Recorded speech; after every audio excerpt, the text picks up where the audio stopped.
त्रिपुरा की सत्ता फिर प्राप्त की और एक कल्याणकारी राजतंत्र स्थापित किया। माणिक्य नरेशों ने हमेशा प्रजाहित की राजनीति की, पर जब उन पर युद्ध थोपे गए तो उन्होंने अद्वितीय पराक्रम भी दिखाया।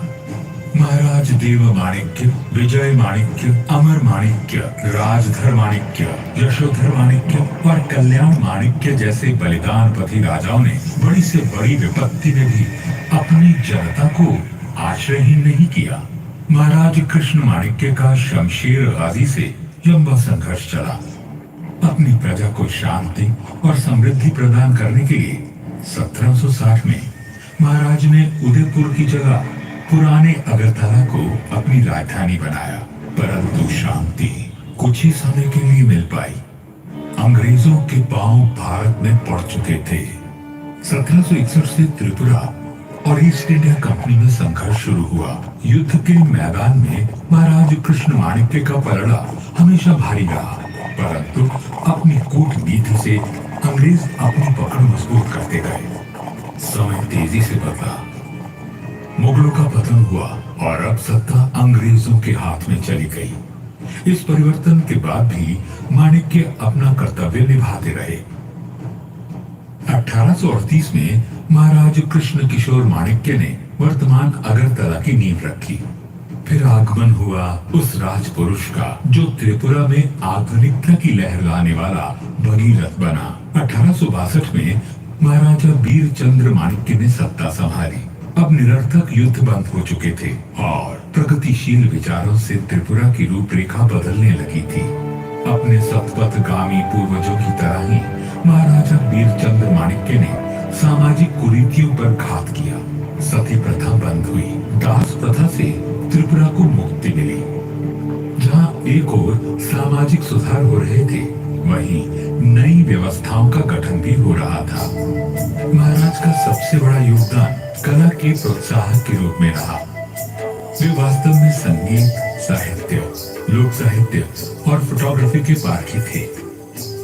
महाराजा वीरचंद्र की फोटो कला इतनी व्यापक रूप से लोकप्रिय हुई कि अमेरिका की फोटोग्राफिक पत्रिका प्रैक्टिकल फोटोग्राफर ने अपने एक अंक में महाराजा की सचित्र जीवनी प्रकाशित की। महाराज नए नए प्रयोग करने के लिए विख्यात थे।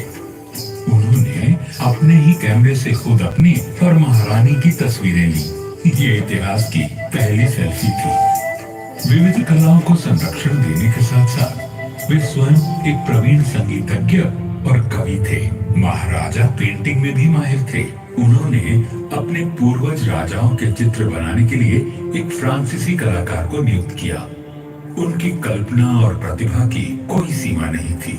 1857 के गदर के बाद जब अवध का पतन हुआ, तब महाराज ही थे जिन्होंने आश्रयहीन कलाकारों को अपने दरबार में स्थान दिया। उनके दरबार के नवरत्नों में देश भर से आए कलाविद शामिल थे और जल्द ही वे भारत के महानतम कवि के संपर्क में भी आए। अपनी जीवन संगनी महारानी भानुमती देवी की अकस्मात मृत्यु से संतापित महाराज को शोक सागर से उभारा एक युवा कवि द्वारा रचित कविता भग्नो हृदय ने। उस प्रतिभावान परंतु अनजान कवि का नाम था रविंद्रनाथ टैगोर। इस घटना के बाद से त्रिपुरा की राज परिवार और टैगोर में एक अटूट संबंध बन गया। टैगोर ने महाराज की सहायता से त्रिपुरा के इतिहास का अध्ययन किया और उसे अपनी अमर कृतियों राजऋषि, विसर्जन और मुकुट में स्थान दिया।